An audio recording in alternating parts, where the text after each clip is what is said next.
is Anis Anastasia, and for our group, we will present the leadership authority. And for my part, I will explain the top-down and bottom-up approach. Okay, first, the top-down approach is based on position in social hierarchy, which is the highest level to the lowest level. The traditional view of leadership in the United States, right of authority derived from the right of private property, which is the owner have right to manage their affair as they decide, as long as not violate other right.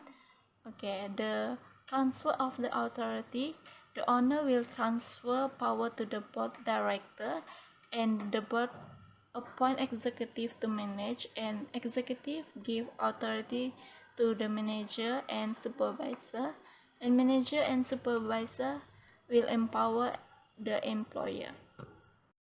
The bottom-up approach is an organizational authority, which is all the levels will support each other. According to Chester Bennett, people can reject by saying no, and saying yes or no or deny the authority of other, and the accepted order in bottom-up approach. One need understand the order, and the order need to be consistent with the organizational goal, and the order must compatible with interest, and one is mentality and physical able to complete. That's all. Thank you. Assalamualaikum and hi. My name is Nona Jiha binti Ma'rifin and I from PTMM Section 2. Today, I'd like to discuss 7 leadership. The first, 7 leadership approach recognizes both top-down and bottom-up perspective and address the interdependence of leadership follower situation. For example, prioritize the needs of others, particularly team members, before your own. You value others' people's opinion, provide them with the resources they need to achieve their professional and personal objectives. Include them in decision making when appropriate, and foster a sense of community within your team. Caring, trust, listening, and others are the most second crucial characteristic of 7 leaders.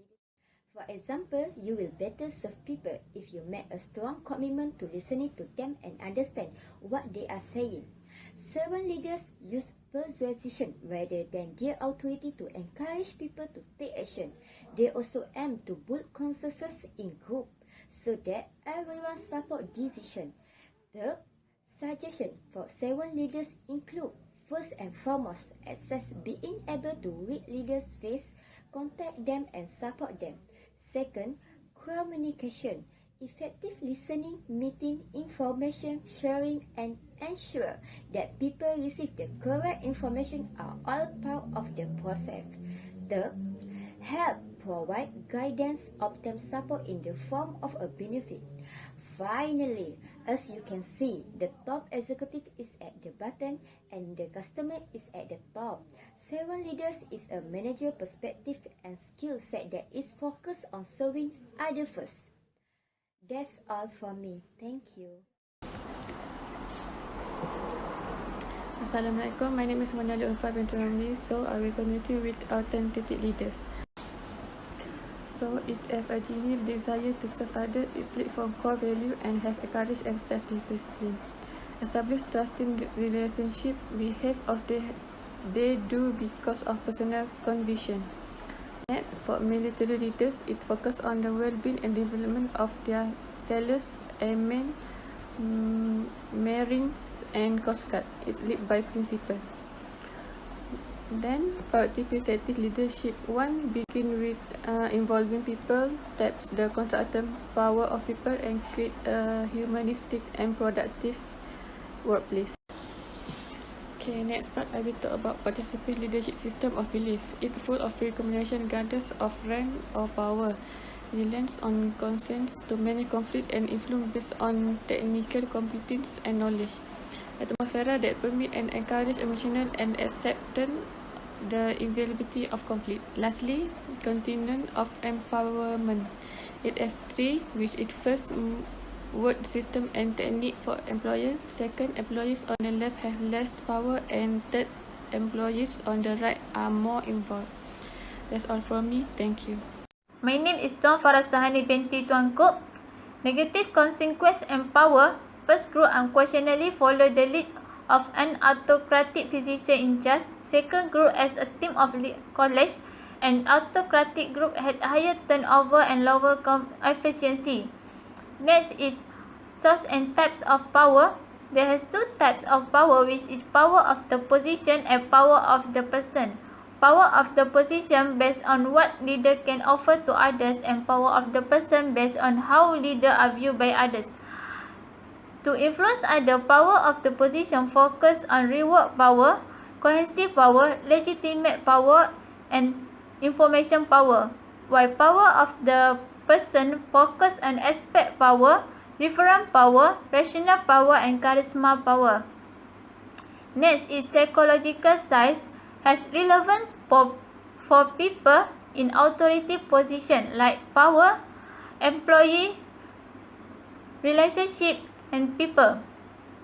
Power and psychological science can be abused like manipulation or bully in relationship between leader and the followers.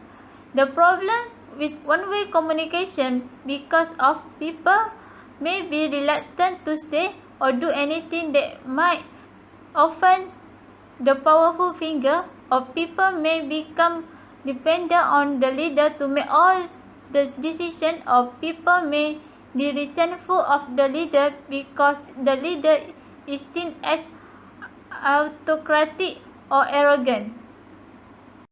Hello and Assalamualaikum. My name is Muhammad Nabil Azmi bin Mansur. My number matric is B06181034.